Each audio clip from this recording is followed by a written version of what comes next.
నితీష్ కుమార్ రాజీనామా తర్వాత బీహార్లో బీజేపీ ప్రభుత్వ ఏర్పాటుకు లైన్ క్లియర్ అవుతుంది.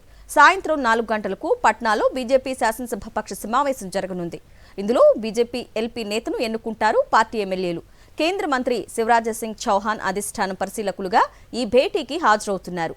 బీహార్లో బీజేపీ నేత ముఖ్యమంత్రి కావటం ఇదే తొలిసారి.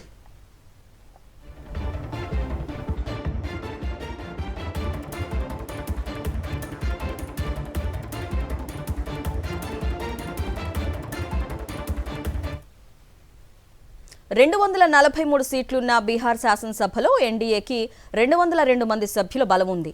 ఉప ముఖ్యమంత్రి సమ్రాట్ చౌదరి సీఎం రేస్లో ముందు వరుసలో ఉన్నారు. కేంద్ర మంత్రి నిత్యానంద రాయ్, మాజీ డిప్యూటీ సీఎం రేణుదేవి పేర్లు వినిపిస్తున్నా సామ్రాట్కే ముఖ్యమంత్రి పీఠం దక్కే అవకాశం ఎక్కువగా కనిపిస్తోంది. సీఎం నితీష్ కుమార్ కూడా ఆయనకే మద్దతిచ్చారు.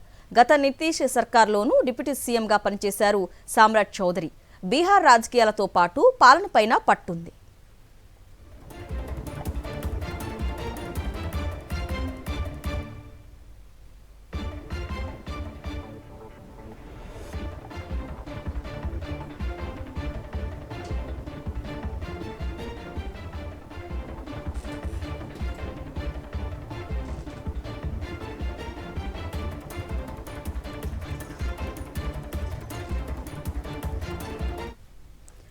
మహిళా రిజర్వేషన్ల అమలుకు కేంద్రం సిద్ధమవుతున్న వేళ ఈసారి బీహార్లో మహిళా ముఖ్యమంత్రి నినాదం కూడా వినిపిస్తోంది.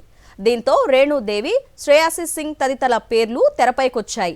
రేణుదేవి 2020-22 మధ్య డిప్యూటీ సీఎంగా సేవలు అందించారు. మరోవైపు నితీష్ తనయుడు నిశాంత్ను కొత్త కేబినెట్లోకి తీసుకుంటారని తెలుస్తోంది.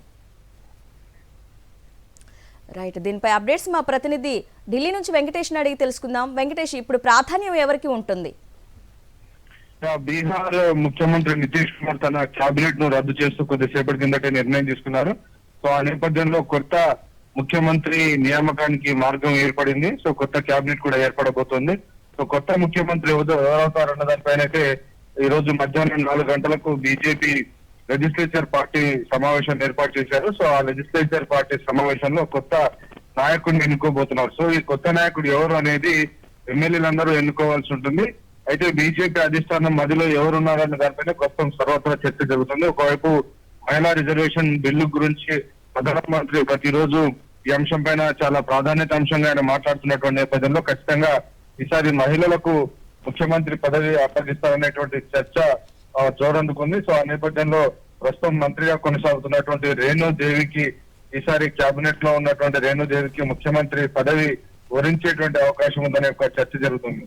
అలాగే హోంమంత్రిగా ఉన్నటువంటి ప్రస్తుతం కేంద్ర హోంశాఖ సహాయ మంత్రిగా ఉన్న నిత్యానంద రాయ్ కూడా ఆయన కూడా తన అదృష్టాన్ని పరీక్షించుకుంటున్నారు. ఇంకోవైపు బీహార్ హోంమంత్రిగా ఉన్నటువంటి సామ్రాట్ చౌదరి పేరు కూడా చాలా ప్రముఖంగా వినిపిస్తోంది. ఆయనకు నితీష్ కుమార్ కూడా మద్దతు ఇస్తున్నటువంటి పరిస్థితి. సో మొత్తానికైతే చాలా పేర్లు పరిశీలనలో ఉన్నాయి. కానీ చివరికి ఎవరిని ఎంపిక చేస్తారన్నది చాలా ఆసక్తికరంగా ఉంది. ప్రధానమంత్రి నరేంద్ర మోడీ, కేంద్ర హోంమంత్రి అమిత్ షా, బీజేపీ అధిష్టానం కలిసి దీనిపైన ఒక నిర్ణయం చేసేటువంటి అవకాశం ఉంది. కాబట్టి ఈ మొత్తం ప్రక్రియనంతా కూడా నిర్వహించేందుకు ఇప్పటికే శివరాజ్ సింగ్ చౌహాన్ ను పరిశీలకులుగా నియమించారు. సో కేంద్ర మంత్రి శివరాజ్ సింగ్ చౌహాన్ సమక్షంలో బీహార్ కొత్త ముఖ్యమంత్రి అభ్యర్థి ఎంపిక ప్రక్రియ జరగబోతుంది. సో బహుశా సాయంత్రం కల్లా దీనికి సంబంధించినటువంటి అధికారిక ప్రకటన వెలువడేటువంటి అవకాశం కనబడుతుంది. Okay Venkatesh, thanks for the details.